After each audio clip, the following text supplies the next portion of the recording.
صلی اللہ علیہ وآلہ وسلم پر وحی کا ابتدائی دور اچھے پاکیزہ خوابوں سے شروع ہوا۔ آپ خواب میں جو کچھ دیکھتے وہ صبح کی روشنی کی طرح صحیح اور سچا ثابت ہوتا۔ پھر من جانب حضرت آپ تنہائی پسند ہو گئے اور آپ صلی اللہ علیہ وآلہ وسلم نے غار حرا میں خلوت اختیار فرمائی اور کئی دن کئی رات وہاں مسلسل عبادت اور یاد الہی اور ذکر و فکر میں مشغول رہتے۔ جب تک گھر آنے کو دل نہ چاہتا توشہ خانہ اپنا ہمراہ لے لیے جاتے تھے۔ توشہ ختم ہونے پر ہی اپنی اہلیہ محترمہ حضرت خدیجہ رضی اللہ تعالیٰ عنہ کے پاس تشریف لاتے اور کچھ توشہ ہمراہ لے جا کر پھر وہاں جا کر خلوت گزیر ہو جاتے۔ یہی طریقہ جاری رہا یہاں تک کہ اب آپ پر حق منکشف ہو گیا۔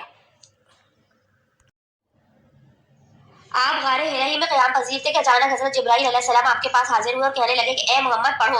آپ فرماتے ہیں کہ میں نے کہا میں پڑھنا نہیں جانتا۔ آپ صلی اللہ علیہ وسلم فرماتے ہیں کہ فرشتے نے مجھے پکڑ کر اتنی زور سے بھیجا کہ میری طاقت جواب دے گئی، پھر مجھے چھوڑ کر کہا کہ پڑھو۔ میں نے پھر وہی جواب دیا کہ میں پڑھا ہوا نہیں ہوں۔ اس فرشتے نے مجھ کو نہایت ہی زور سے بھیجا کہ مجھ کو بہت سخت تکلیف محسوس ہوئی، پھر اس نے کہا کہ پڑھ۔ میں نے کہا میں پڑھا ہوا نہیں ہوں۔ فرشتے نے تیسری بار مجھ کو پکڑا اور تیسری مرتبہ پھر مجھ کو بھیجا، پھر مجھے چھوڑ دیا اور کہنے لگا پڑھو اپنے رب کے نام سے، اپنے رب کی مدد سے جس نے پیدا کیا اور انسان کی خون کی پٹکی سے بنایا، پڑھو اور آپ رب پر بہت ہی مہربانیاں کرنے والا ہے۔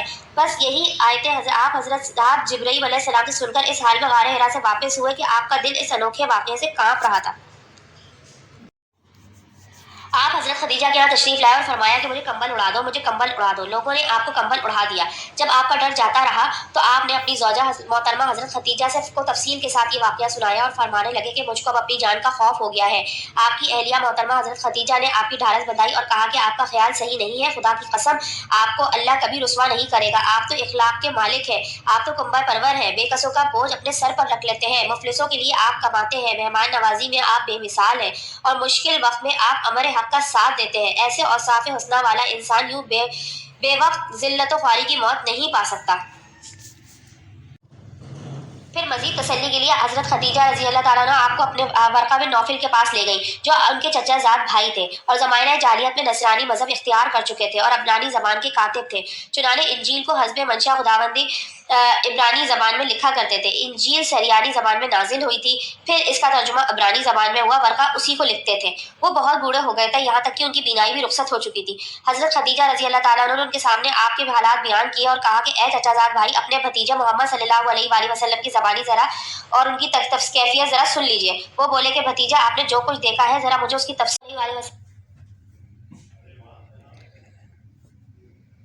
چنانچہ آپ صلی اللہ علیہ وآلہ وسلم نے پورا واقعہ سنایا، جسے سن کر ورقہ بے اختیار بول اٹھے کہ یہ تو وہی ناموس معزز دار فرشتہ ہے جسے اللہ نے حضرت موسیٰ علیہ السلام پر وحی دے کر بھیجا تھا۔ کاش میں آپ کے اس وقت عہد نبوت کے شروع ہونے پر جوان عمر ہوتا، کاش میں اس وقت تک زندہ رہتا جب آپ کی قوم آپ کو اس شہر سے نکال دے گی۔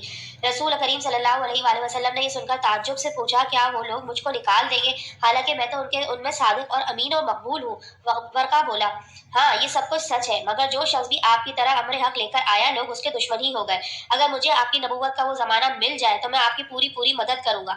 مگر ورقہ کچھ دنوں کے بعد انتقال کر گئے، پھر کچھ عرصے تک وحی کی آمد بھی موقوف رہی۔